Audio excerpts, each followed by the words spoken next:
Stanley is a bright silver tank engine. He's always willing to work. One day, Henry was broken down in a siding. His driver told him the bad news. "I'm sorry, Henry," said his driver, "but you'll have to go to the works to be mended." "Ah," said Henry, "I was going so nicely too." And then Stanley popped up to Willsworth. Sir Topham Hatt arrived.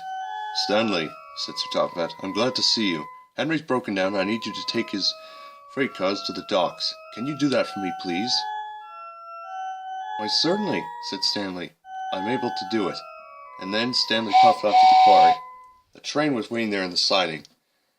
Stanley backed up to the cars, his driver coupled Stanley up, and soon Stanley puffed up to the docks. He thought about taking a shortcut, but he didn't know what was in store for him. The switches at the end of the line were stuck, and he didn't know that. "That's strange," said Stanley's driver. "The switches look jammed." And I'm afraid he was right. They were going the wrong way. It's a danger. At the end of the line, there were no tracks, no buffers to stop Stanley. "Uh-oh," said Stanley, his driver, and he applied the brakes.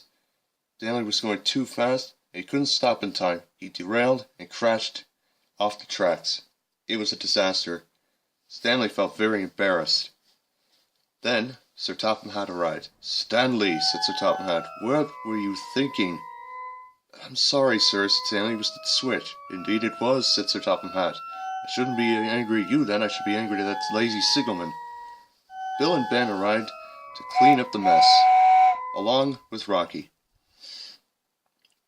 "Hey, Stanley, don't feel bad," said Rocky. "We're glad to save you." "Thank you, guys," said Stanley. "I don't know what I would do without you."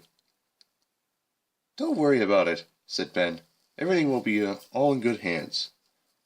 And soon Bill took Stanley to the works to be mended.